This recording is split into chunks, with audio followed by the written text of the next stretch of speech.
In time past, though not long ago, there lived pigs, in stature little, in number 3, who, being of an age, both entitled and inspired to seek their fortune, set about to do thusly. Now, when they had traveled a distance, Pig number first spake, saying, "Hearken, brethren, heed this impetuous realm. Tarry we long from hearth and home, we shall fare, I fear, not well." And so, being collectively agreed, but individually impelled, then the diminutive swine set about each to erect for himself an abode. Pig number first did construct his house from straw. Pig number second did likewise, though rather not from straw, instead from sticks. Meanwhile, unique in his imagining, Pig number third did erect his domicile, starward and garish, a structure made from brick entirely. But soon there happened along, as is frequently the scenario in classic tale of protagonist pig or red-hooded child, a wolf. Carnivorous nature in full season, he called out to the straw and skull swine, saying, "Pray thee, little pig, grant me entrance." But Pig 1 recalled with sage foreboding, "And he is mad who trusts in the tameness of a berry-pinched wolf," and responded immediately, "Nay, it shall not be indeed, not by wit on whiskered jowl." To this most expected response, the wolf replied, "Then steel thyself, little pig, forthwith shall I endeavor in blowing means both huffing and puffing to dismantle yon flaxen fortress."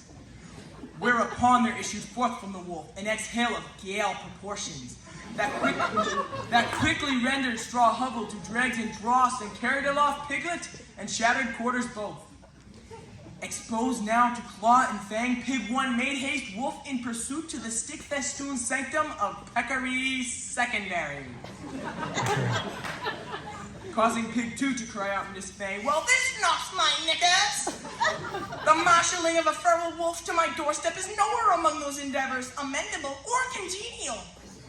"1,000 pardons," begged one, "and hath seen the beast's painful breath hath purged me of home and sound judgment alike." The malevolent maelstrom of the wolf's exhale splattered second swine shack and shortened the sanctimonious scolding simultaneously. "Lo and behold," squealed 2, "stand we now amid wooden wreckage, tremulous and vulnerable, with nary a strategy for eschewing the canine devourer looming in deadly proximity." "Strategy," exclaimed one, "well, 'tis noble the contemplation of tactical particularities, pressed as we are with time restraints and forbidding any more detailed strategical conversation, I would urge we run!" Whether by their own fleet-footed competence or the wolf's winless attitude, the bantam porkers arrived at their ultimate kindred neighbor's inexpugnable brick ingress unscathed. Upon the third pig's door with urgent hoofs they pounded, crying out, "Unbar this entrance, and with haste we beseech thee!" The third pig hailed from the American colonies, and possessing a vocabulary substantially less robust than his impromptu visitors, replied, "Say what?" "Seek we sanctuary," they implored, on the verge of hysteria, "lest we fall forthwith to the ravenous appetency of yonder approaching carnivore." Still confounded by their importunate words, Pig 3 did render ajar his porthole, whereupon 1 and 2 spilled through and collapsed beyond his threshold, enervated. "So you all just wanted to come in? Why didn't you say that?" The hiss of the wolf could be heard. "Pray thee, pigs, grant me entrance." "The wolf!" cried 1 and 2. "Wolf?" said 3. "What do you suppose he wants?" "He seeks to gain purchase within. Indeed, he would occupy this very alcove where he afforded but the most meager of opportunity." "Right.